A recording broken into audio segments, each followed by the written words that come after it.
pasaremos a la tercera charla magistral, en donde se presentará el tema de la familia como factor de cohesión en la educación y la socialización, a cargo de otro invitado muy especial, el señor César Vidal, quien es doctor en Historia, Filosofía y Leyes, periodista y autor de innumerables obras de historia, religión y cultura.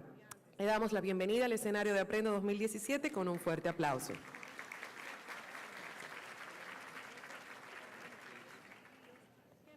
Muy buenos días, muchas gracias. Tengo que decirles que para mí es un placer y un privilegio el poder estar esta mañana aquí para hablar además de un tema que me parece tan importante como el papel de la familia como factor de cohesión en la educación y en la socialización. Permítanme que les cuente una historia para dar inicio a este aspecto. En la semana anterior, al 4 de julio de 1966, la US Office of Education, la Oficina de Educación de los Estados Unidos, publicó un informe de nada más y nada menos que 737 páginas. El informe procedía de haber examinado los resultados académicos en 3.000 escuelas en Estados Unidos, haber evaluado a algo más de 600.000 estudiantes y haber entrevistado a varios millares de profesores. El informe, además, lo había llevado a cabo un equipo de una de las universidades más prestigiosas todavía hoy en día de Estados Unidos, la Johns Hopkins, bajo la dirección de un sociólogo que se llamaba James Coleman. El informe Coleman resultaba realmente desconcertante para lo que podían pensar muchas personas dedicadas a la educación. Por ejemplo, el informe Coleman llegaba a la siguiente conclusión.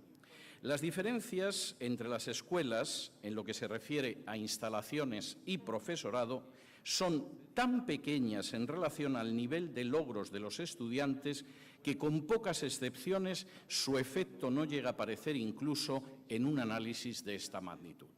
Curiosamente, el informe Coleman señalaba que no era ni las instalaciones ni los profesores lo que marcaba una diferencia en los resultados de los estudiantes.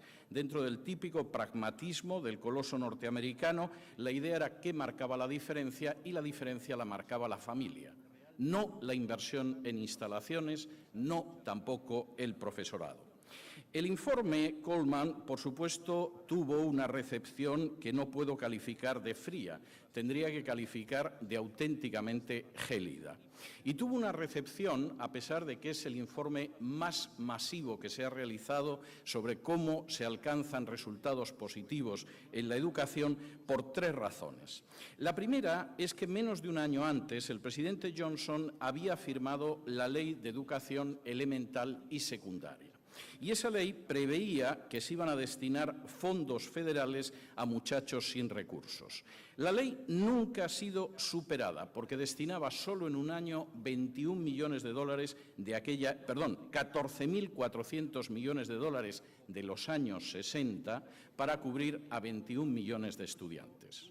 La idea de que de pronto alguien dijera que los fondos, las instalaciones, lo que cobraban los profesores no era tan importante, sino que lo que marcaba realmente la diferencia en los resultados académicos era la familia, no resultaba agradable. ¿Quién sabía si el presidente Johnson se iba a volver atrás y no iban a gastarse 14.400 millones de dólares del contribuyente precisamente en la dirección opuesta?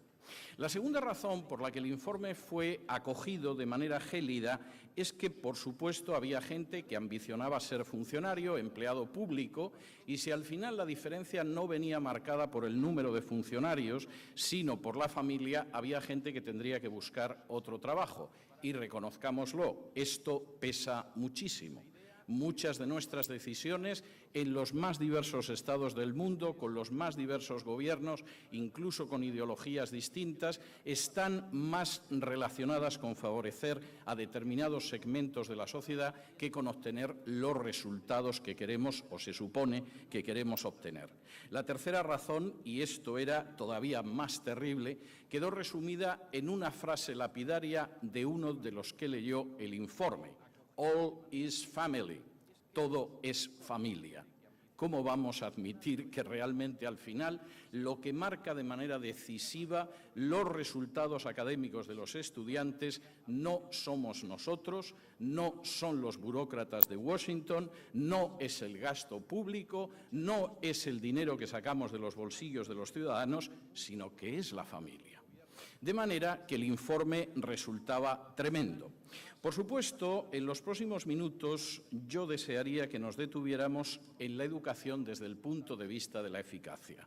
Me importa verdaderamente un comino lo que pueda suceder con aquellas personas que viven a cuenta del Estado. Hay gente muy digna, pero evidentemente la función de la educación no es mantener legiones de personas a costa del contribuyente.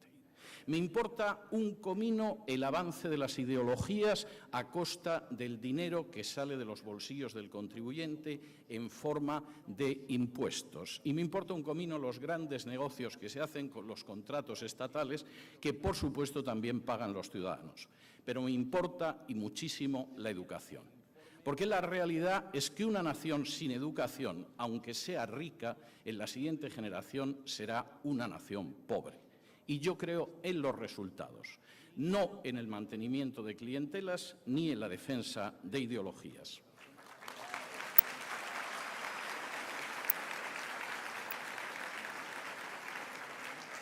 En este sentido, no me voy a dedicar a especular sobre cuestiones académicas. Mi enfoque es práctico y voy a empezar poniendo los pies en el suelo. La República Dominicana tiene desafíos educativos verdaderamente enormes. Todavía cuenta a día de hoy con un 7,5% de analfabetos. Esa tasa de analfabetos en la República Dominicana llega al 11% en las provincias. Es verdad que en los últimos años se ha avanzado mucho en esa situación, pero no es menos cierto que al mismo tiempo que se avanzaba en esa situación, el 60% de aquellas personas que seguían el programa de alfabetización en la República Dominicana lo abandonó antes de concluir. El desafío educativo en términos de alfabetización en la República Dominicana es inmenso, es uno de los mayores del subcontinente. No quiero hablar del desafío en las universidades. Según el ranking de Shanghái, República Dominicana no tiene una sola universidad entre las 500 primeras del mundo. No voy a pretender que República Dominicana tenga una entre las 50, ni siquiera entre las 100 primeras del mundo, pero algo no marcha bien en la universidad en este país cuando no hay un solo centro universitario que esté entre los 500 primeros del mundo, según el ranking de Shanghái. Y además quisiera añadir otra cuestión. Para terminar de complicar las cosas y averiarles la leche del desayuno, les diré que tienen ustedes una deuda pública que oficialmente es del 40% del Producto Interior Bruto, pero que la mayoría de los economistas independientes están calculando en más de la mitad del Producto Interior Bruto. Trabajan ustedes más de la mitad del año solo para pagar la deuda pública de este país. De modo que si van a gastar dinero, piensen en qué lo hacen. La tentación ante una situación así, y yo comprendo que es una tentación, es pensar que todo se arregla con más gasto público. No es verdad. El examen de la educación en distintos países muestra que hay países que gastan más en educación y sus resultados son casi miserables, como el país de origen España, y otros países donde el porcentaje de gasto público es menor, incluso los profesores están peor pagados, como Finlandia sigue estando a la cabeza del informe año tras año de la educación mundial. El primer país, mucho más pobre, mucho menos poblado, pagando peor a los profesores y con menos gasto público. La clave no es el gasto público. Tampoco la clave es el aumento de los funcionarios. Es más, quisiera decirles que esto es una lacra en los países latinos, pero quisiera decir que no solo es una lacra en los países latinos, sino que es una lacra universal. Y permítanme contarles una historia que demuestra esto. Durante el siglo XIX, en una región de Francia, se produjo un crecimiento inesperado de conejos. Los conejos se comían las cosechas, arruinaban las granjas y de pronto alguien concibió la idea de que para acabar con los conejos lo mejor sería soltar zorros. Y los zorros se comportaron bien, se comieron a los conejos, pero crearon otro problema, se comían también las ovejas y atacaban al ganado. De modo que alguien pensó en crear un cuerpo de gendarmes que matara zorros y funcionó bien. Hasta que de pronto los gendarmes se dieron cuenta de que si se acababan los zorros, también se acababa su trabajo. De modo que decidieron que el problema de los zorros no se acabara nunca. El gran problema de buena parte del empleo público es que tenemos que mantener a los zorros, porque es que si no, ¿cómo nos vamos a ganar la vida? No tengo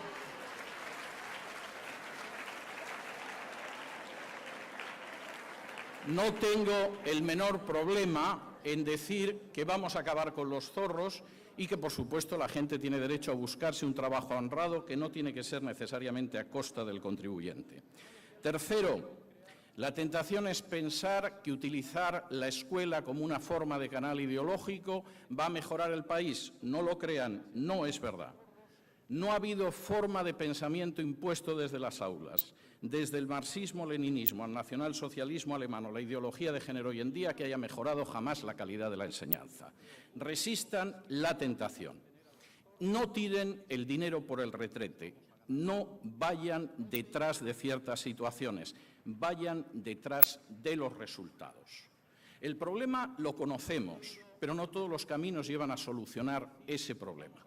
De la misma manera que si usted tiene un problema dental, y yo reconozco su necesidad de enfrentarse con el problema dental, pero le recomiendo que todos los días se cepille los dientes con azúcar, yo puedo ser muy solidario con su problema, pero le voy a ayudar a que sea un problema totalmente irresoluble. Hay que enfrentarse con la realidad. Y la realidad es que el trasfondo familiar, y durante más de 50 años, estudios globales, parciales, sectoriales, en distintos países del mundo lo han demostrado, es la clave para los resultados estudiantiles y para la socialización. Permítanme que les dé algunos datos. Por ejemplo, en términos de lo que significa la presencia de los padres. Si los padres están involucrados, por ejemplo, padres que están dispuestos a leer a y con sus hijos, la capacidad comprensiva no es superada por lo que aprenden en las aulas. Más que demostrado, niños que llegan a edades tempranas, que empezaron a leer con sus padres y de sus padres y que tienen una capacidad comprensiva mucho mejor. Si los padres mantienen una comunicación, una conversación habitual con sus hijos, escuchan preguntas y responden, su capacidad lingüística también es superior. Y hay más de una docena de estudios que avalan esto. Y, por supuesto, si los padres se dan cuenta de que la educación es importante, eso significa un avance extraordinario en términos de resultados. También en términos de socialización. Fíjense solo en este dato. Aquellos niños o adolescentes que tienen padres en prisión tienen un 50% menos de posibilidades de acabar los estudios. No es algo indiferente, esto no lo puede suplir el Estado, puede intentar hacer algo, puede intentar paliar, remediar, pero un padre en prisión es un 50% de posibilidades más de no acabar los estudios. Y, por cierto, si además los niños, en vez de dos padres, una madre y un padre, solo tienen uno, este es un verdadero drama que, por cierto, afecta más a los varones que a las hembras. Por supuesto, yo sé que hay familias en las que solamente hay un padre, generalmente una sola madre, pero eso no significa que sea la situación óptima. Una de mis mejores amigas, una mujer absolutamente admirable, una española que se llama Irene Villa y que perdió 2 piernas y 3 dedos de una mano como consecuencia de un atentado terrorista de la organización terrorista ETA, consiguió superarse, consiguió acabar 2 carreras universitarias e incluso ha sido campeona de esquí paralímpico durante varios años. Es una mujer admirable. Por supuesto hay que mirarse en ella, pero yo no le deseo a nadie que una banda terrorista le arranque las 2 piernas para superarse. Por supuesto que tenemos que enfrentarnos con situaciones en las que efectivamente, desgraciadamente, falta el padre o la madre, ha habido una separación, un divorcio, una muerte, pero no es la situación ideal y esto marca una enorme diferencia. El Current Population Survey Annual Social and Economic Supplement del año pasado, el suplemento de la supervisión anual de la población, el suplemento social y económico de Estados Unidos, marca, por ejemplo, los efectos de no tener un padre varón en casa. Nadie me va a discutir la importancia de una madre en casa. Y no me lo va a discutir, entre otras cosas, porque hace meses creé una fundación humanitaria para proporcionar trabajo a madres que no tienen a nadie para sacar adelante a su familia. Sé lo que significa ese sacrificio de una madre y creo que además en ciertas culturas habría que levantarles una estatua en las plazas de los pueblos. Pero no piensen ustedes que una familia sin un padre es una alegría y un problema secundario y se puede salir adelante.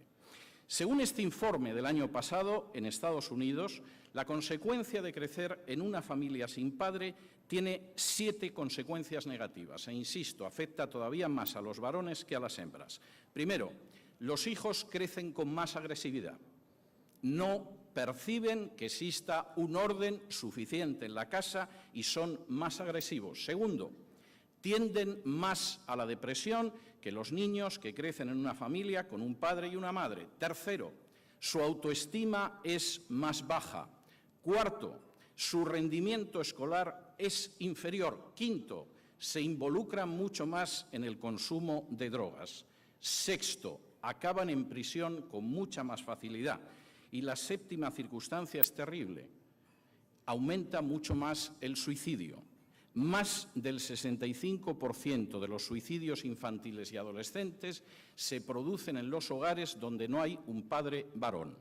No es una cifra pequeña, es una cifra para reflexionar. Ahora, estos son los aspectos, si ustedes quieren, negativos. Permítanme darles algunos aspectos positivos que muestran hasta qué punto la familia tiene una enorme influencia. De acuerdo con un estudio de la Asociación Psicológica Americana, basada en una serie de tareas de campo de la Universidad de Berkeley en Estados Unidos con estudiantes y a lo largo de 4 años, hay una conclusión a la que muchos habíamos llegado por simple observación. Con padres felices hay hijos felices. La agresividad desciende. Por supuesto, las criaturas crecen en un mundo mucho más armónico, sus resultados escolares son mejores. Les adelanto que no hay programa de ideología de género que haya conseguido esto, ni ningún otro programa. Finalmente, crecer en una familia donde los padres se llevan bien tiene un efecto de socialización y de resultados verdaderamente extraordinario. Segundo, la identidad de los niños, de los adolescentes, se desarrolla de manera mímica, por imitación, no por enseñanza en las aulas. De hecho, según los estudios del profesor Erik Erikson, la unidad familiar es la mayor influencia en la identidad del niño. Por supuesto, en las aulas le pueden enseñar que no copien los exámenes, que procure ceder el paso a las señoras, que, en fin, no haga ruido en clase o que no mastique chicle. Todo eso es importante, yo no le quito su relevancia. Pero lo que forma el carácter y la identidad del niño y el adolescente de manera inconsciente e imitativa es lo que ve en casa. En otras palabras, no gasten el tiempo enseñando que no tiene que ser violento cuando hay violencia y agresividad en la casa. No pierdan el tiempo diciendo que no beba cuando lo que puede contemplar continuamente son las borracheras familiares. Y, por supuesto, no le digan que es malo fumar si lo que está contemplando es como la gente de su familia se destroza los pulmones con el tabaco, porque la identidad se desarrolla de manera mímica, imitativa en el seno de la familia. Tercero, y es muy importante, en esa familia que funciona bien se supera mejor la adolescencia. Todos los que tenemos hijos y han pasado por la adolescencia sabemos que no es el momento más fácil de la vida y del desarrollo de una criatura. La realidad es que incluso en aquellos casos en que se producen episodios de rebelión en un intento de afirmarse como algo distinto de los padres. Si efectivamente la relación de los padres es armónica, la adolescencia se supera bastante bien e incluso suelen regresar a los valores que aprendieron en casa, aunque quizá los cuestionaran con 13 o 14 años. Y cuarto, y esto es muy importante, el comportamiento sexual también depende de la situación que haya entre los padres. No solo en términos de identidad sexual o de no tener dudas acerca del propio sexo, sino en términos, por ejemplo, del sexo adolescente o de los embarazos adolescentes. Y en ese sentido, las familias desestructuradas son auténticamente un caldo de cultivo para el embarazo adolescente, lo cual, dicho sea de paso, es una verdadera plaga, empezando para la pobre adolescente. Resumiendo, y acabo, la familia es central en los logros académicos y en ese sentido tenemos más de medio siglo de estudios que lo confirman. Puede que haya gente a la que no le gusta, puede que haya gente que desee sacar a la familia de las aulas, puede que haya gente que piense que podemos vivir sin la familia natural. La realidad es que los logros académicos están más vinculados a la situación familiar que al dinero que gastamos en instalaciones o en funcionariado. Segundo, la familia es absolutamente importante a la hora de conseguir una socialización positiva, de evitar situaciones como los embarazos adolescentes, como las crisis de identidad sexual, como el empezar a consumir sustancias no especialmente adecuadas muchas veces para adultos, pero menos para niños y adolescentes, e incluso a la hora de controlar las drogas, el ingreso en prisión o la agresividad y la violencia. Esto no puede ser sustituido con otras medidas. No lo va a sustituir el dinero.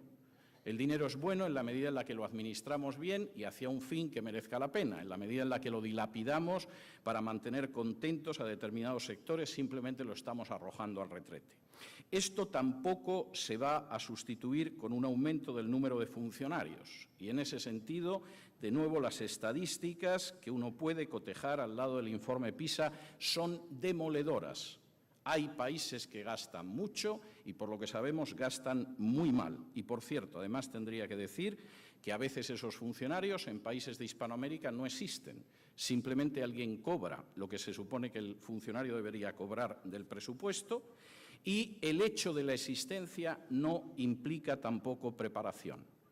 Tengo que decir que la enseñanza es una de las tareas más nobles que existen sobre la faz de la tierra. Pero lamentablemente, como con otras tareas, hay gente que decide dedicarse a la enseñanza porque no tiene otra cosa que hacer. Y eso es exactamente igual. Eso es exactamente igual que la persona que decide entrar en el ejército sin pensar en defender a su país, o aquella persona que trabaja en la sanidad y le importa verdaderamente un comino el dolor y la enfermedad del prójimo. La educación es una gran vocación, pero debe ser reservada a aquellos que efectivamente creen que la educación es la tarea más alta que se puede rendir a una sociedad. Y, por supuesto, quisiera añadirles que esto tampoco se puede sustituir con el adoctrinamiento ideológico. Por regla general, el adoctrinamiento suele ser un desastre. Cuando en la antigua Unión Soviética un científico llamado Lysenko encontró en un momento determinado la genética marxista, consiguió retrasar 40 años la genética en la Unión Soviética. Cualquier tipo de adoctrinamiento que toma las aulas como tubo de ensayo finalmente puede conseguir algo. Nuestros hijos quizás sean políticamente correctos, pero no dejarán de ser unos asnos. Y en este sentido, me temo que el lema de asnos, pero progresistas, no es algo que tenga que ser nuestra meta.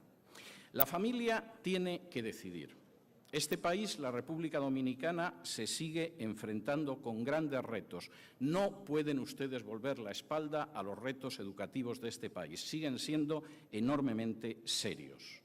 Y la responsabilidad de ustedes es vencer esos retos. Nadie lo va a hacer por ustedes. No sueñen que vendrá una ayuda de fuera para sacarles de sus problemas. Los problemas de los dominicanos tienen que ser resueltos por los dominicanos.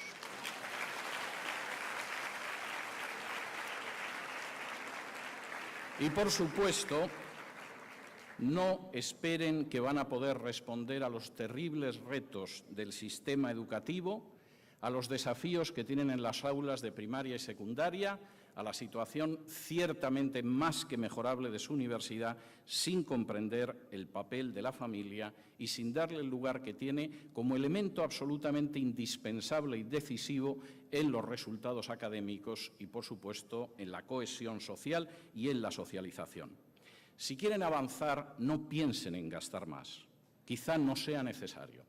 Si quieren avanzar, no piensen en crear nuevas castas de personas que viven del dinero que les sacan de los bolsillos con los impuestos. Si quieren avanzar, sean realistas y fíjense en una meta. Y si esa meta es mejorar la educación de este país, si quieren avanzar, apoyen a sus familias. Muchas gracias.